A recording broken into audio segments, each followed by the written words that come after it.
My aunt walked into a government office and tried to claim my inheritance by pretending to be me. She had my old documents, my old signature, everything. What she didn't count on was a DMV clerk who'd processed my name change 2 years earlier and who looked at the paperwork, looked at my aunt, and quietly hit a button under the desk. That wasn't a movie.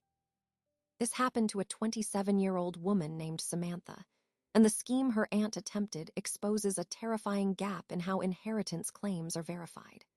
To understand how a single DMV clerk became the only thing standing between her and losing everything, you have to go back to the day Samantha walked into that same office to legally bury an identity her aunt was counting on. 2 years ago, I did something my Aunt Cynthia told me was dramatic, unnecessary, and disrespectful to the family. I legally changed my name, not to hide from anyone, not to escape a past I was ashamed of. I changed it because the name I was born with never fit me, and after 25 years of answering to syllables that felt like someone else's, I decided I was done. So I walked into the Department of Motor Vehicles, filled out the paperwork, submitted the court order, and sat in front of a clerk named Kevin who spent 20 minutes entering data and then looked up at me and said, "It's official. You're Samantha Nolan now." I watched him update the state database. I got a new license, new registration, a new signature card. The old me, the one named Sarah, was officially retired to the dustbin of government archives. I thought that was the end of it.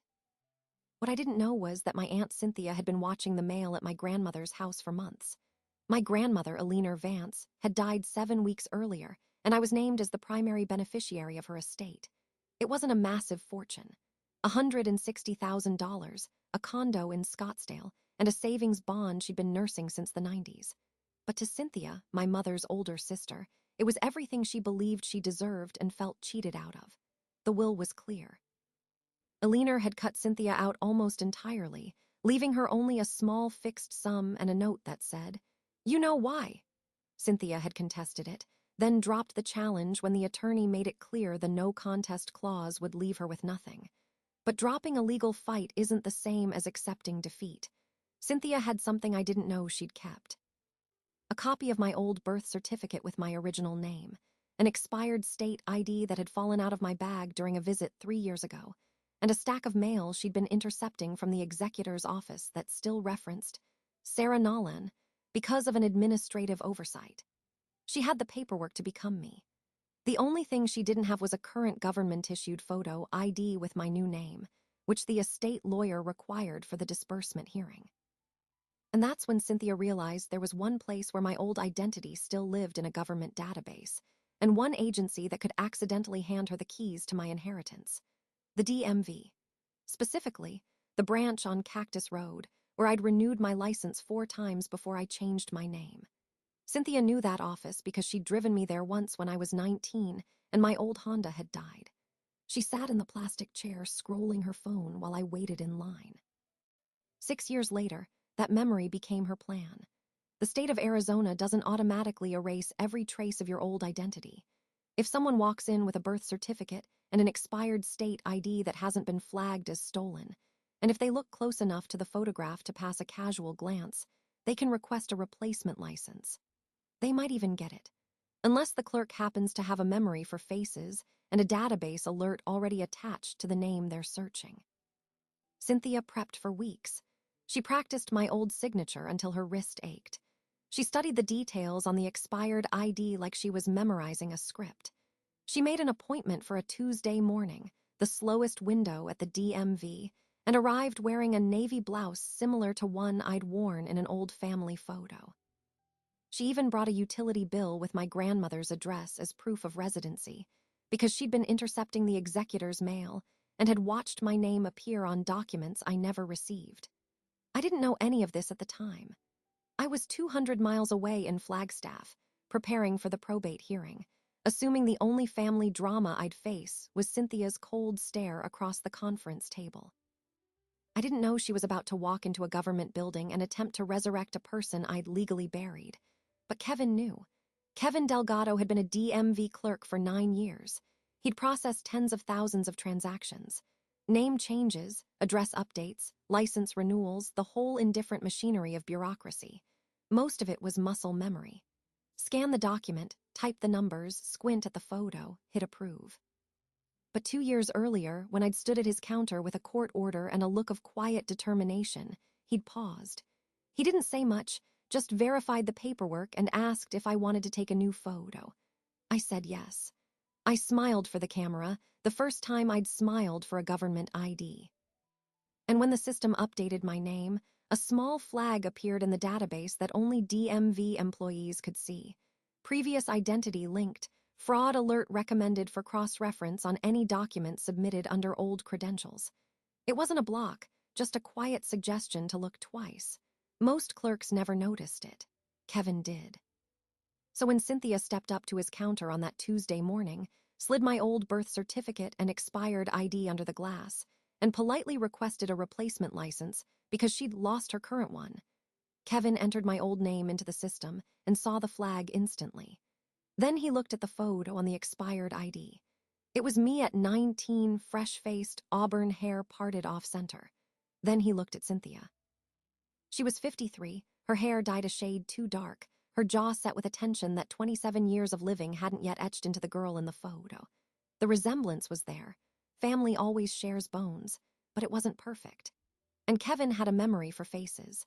He remembered the young woman who'd stood in his line 2 years ago, who'd handed him a court order with hands that shook slightly, who'd said thank you so softly it almost broke his concentration. He remembered me. He did not remember this woman. He smiled. "Just one moment, ma'am," he said. Then he typed a keystroke that brought up a secondary verification screen, the one that cross-referenced the scanned signature on my new license with the signature on the expired ID. The system flagged a mismatch immediately. The angle of the loops, the pressure points, the baseline slant, everything was off. Cynthia had practiced my old signature from a photocopy, but she'd never seen my new one, the one I'd signed with a deliberate upward flick on the last letter that I'd added as a personal mark. It was the forensic equivalent of a silent alarm. Kevin stared at the screen for a long 3 seconds. Then he looked back at Cynthia, and he understood. This was not a lost license. This was an attempt to weaponize an old identity against someone he'd personally helped move forward. He reached under the desk and pressed a small button wired directly to the security office.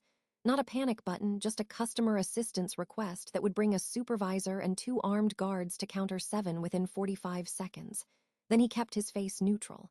"Everything looks good," he said. "I just need to verify one more document in the back. I'll be right back." Cynthia nodded, confident. She thought she'd won. Kevin walked calmly through the rear door, closed it behind him, and immediately called his supervisor on the internal line. "I've got a live identity fraud attempt at counter 7, he said. "She's using documents from a name change I processed personally. The signature comparison failed, and I'm activating the fraud hold protocol. I need you to loop in the police and hold her for questioning." Then he did something that would change the entire trajectory of this story. He looked up my current file, found my phone number, which I'd updated 6 months ago after a move, and called me directly. I was sitting in my apartment, sipping coffee and reviewing the estate documents I was supposed to sign the next week, when my phone buzzed with a number I didn't recognize. I almost let it go to voicemail. I'm glad I didn't. The voice on the other end was calm but urgent. "Ms. Nolan, this is Kevin Delgado from the Arizona Department of Motor Vehicles. I processed your name change 2 years ago. I have a woman at my counter right now attempting to obtain a driver's license in your previous identity using outdated documents. She matches the general description on your old ID, but the signature comparison failed, and I recognize the case. The police have been called. I'm informing you because this likely relates to ongoing identity theft, and any pending legal or financial matters tied to your old name may be compromised." My coffee went cold in my hand. I didn't yet know about the mail interception. I didn't know Cynthia had been sitting outside the executor's office for weeks gathering every piece of paper addressed to Sarah Nolan. But I suddenly understood something that reframed every dismissive comment my aunt had ever made about my name change. She hadn't just disapproved. She had been banking on the old identity's continued existence. She needed it. She needed the world to still recognize a Sarah Nolan who could sign documents and open accounts and claim an inheritance, because she intended to be that person. Kevin stayed on the line while security approached the counter. I could hear the muffled commotion, a chair scraping, Cynthia's voice rising from confusion to indignation, then a sharp, "You can't do this," that dissolved into silence. Within 15 minutes, she was in a holding room. Within an hour, the police had pulled her name through a cross-state database and found something that made my stomach drop. This wasn't her first time. 3 years earlier, another niece on my uncle's side, a cousin I barely knew, had reported a similar incident. Her identity had been used fraudulently to access a small trust, and the case had gone cold because they'd never been able to prove who did it. The signature on the documents. It matched the same clumsy forgery Cynthia had just attempted at the DMV. I had been her second target. But thanks to a clerk who remembered a face and a signature I'd added on a whim, I wouldn't become her second victim. Within 48 hours, the police had searched Cynthia's apartment on North Valley Road and found what can only be described as a fraud kit. A folder labeled Sarah Nolan, containing my original birth certificate, a photocopy of my old state ID, 3 pay stubs from a job I'd quit before the name change, and a notarized letter she'd forged claiming to be me authorizing a change of address for my grandmother's estate documents. She'd been redirecting the executor's mail to a post office box she opened under my old name, and she'd done it so methodically that the United States Postal Inspection Service opened a parallel investigation within the week. Mail fraud, identity theft, forgery. The charges were stacking up, but the thing that made me feel like the floor had dropped out came when the detective called and asked if I'd ever met a cousin named Alina Vasquez. Alina was my Uncle Robert's daughter from his first marriage. We, seen each other at 2 family reunions and a funeral, never exchanged more than polite nods. 3 years ago, she'd been listed as the beneficiary of a small trust left by our great-aunt, and someone had accessed it using Alina's identity. Except Alina had legally changed her last name after her parents' divorce, and the documents used in the fraud referenced her old name, documents someone inside the family would have known.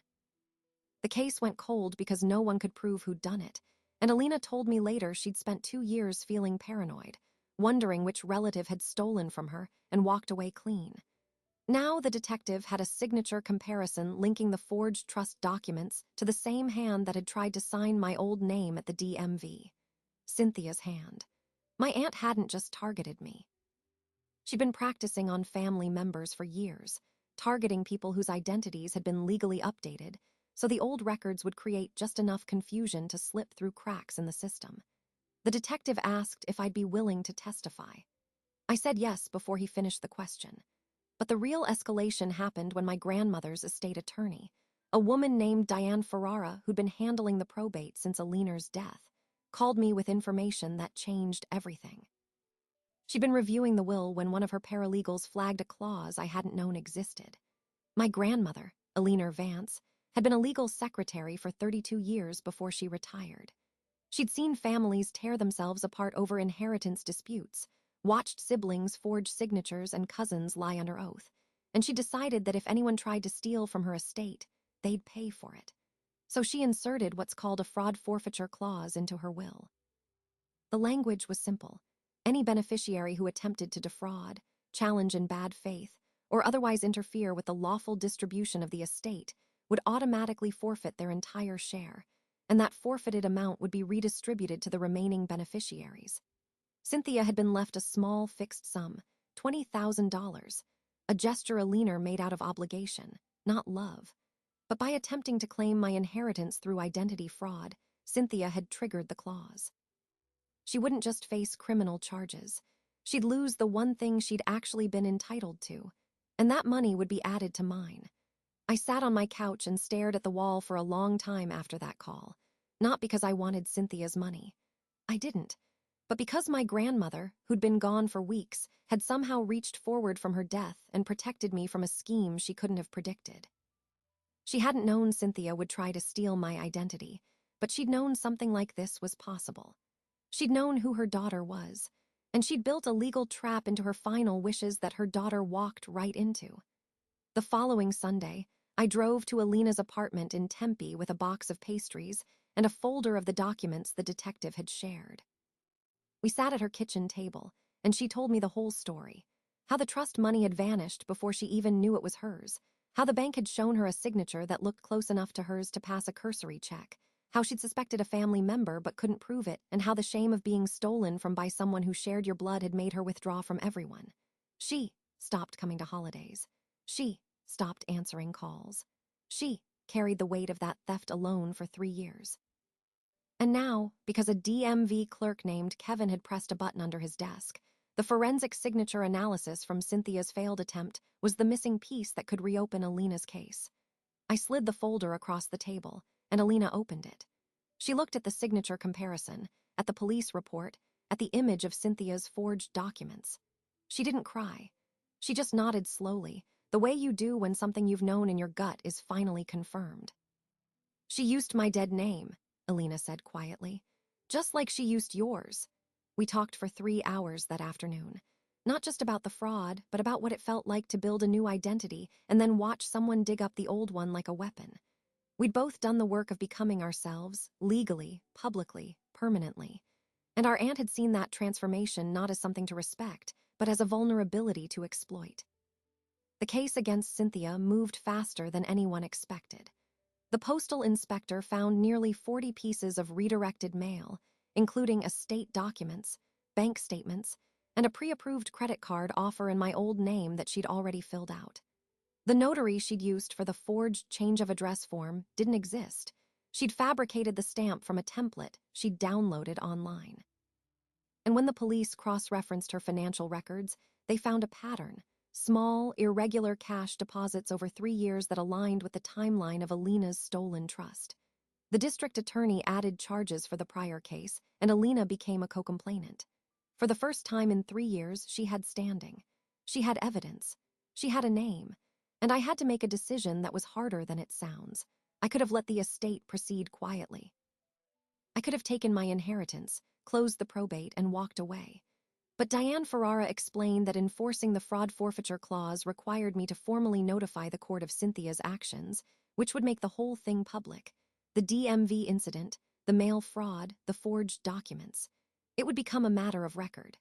Our family's ugliest chapter, filed in open court for anyone to read. I thought about staying silent for about 5 minutes.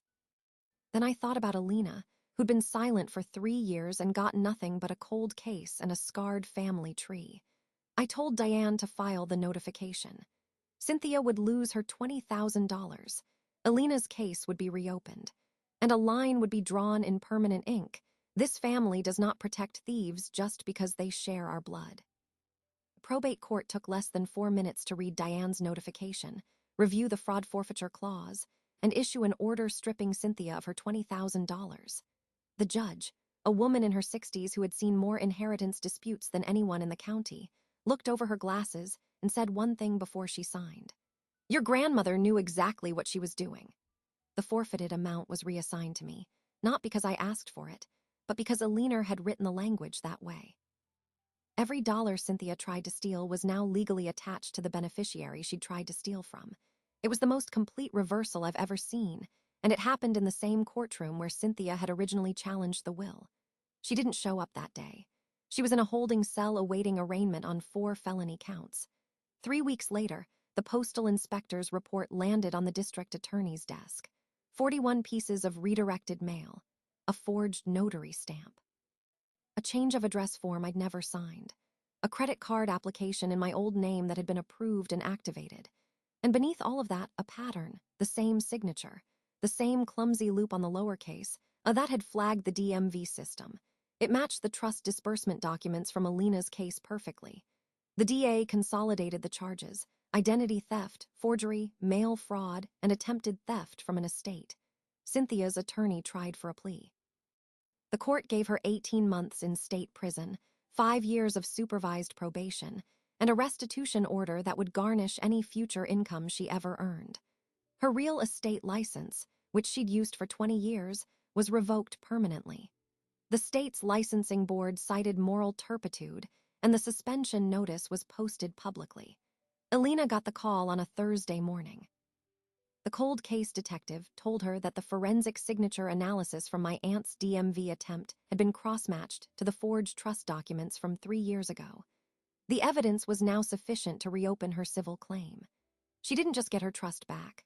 The court ordered Cynthia to repay the full amount plus interest and legal fees.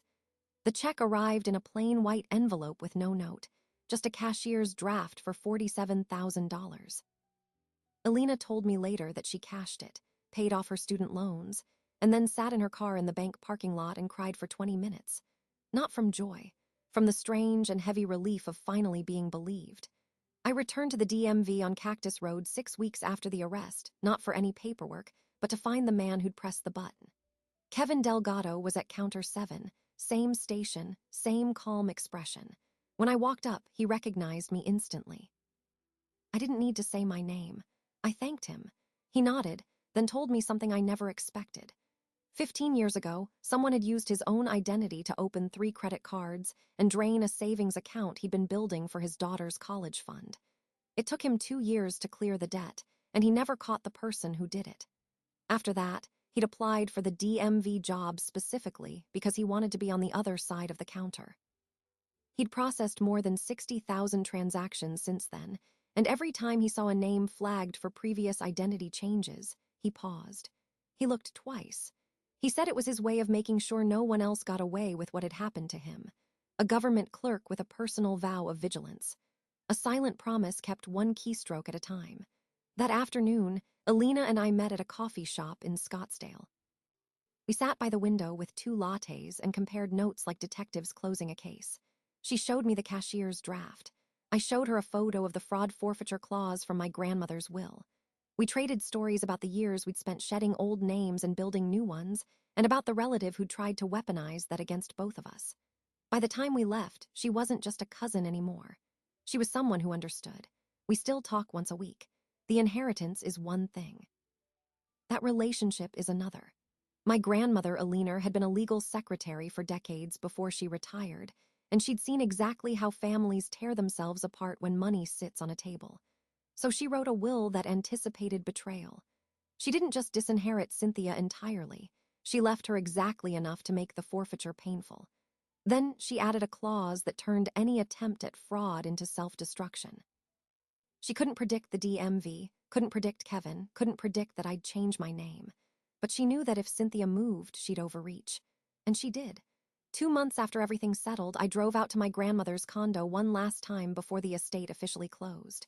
In her nightstand drawer, tucked beneath a leather-bound journal, I found a sealed envelope with my name on it. The handwriting was shaky but deliberate. The letter inside was short. She told me she was proud of the woman I'd become, and that she'd changed her own middle name when she was 22 for reasons she never explained to anyone. She understood. Then the last line, I knew that name might cause trouble someday, so I built a fence around it. You just had to keep walking forward.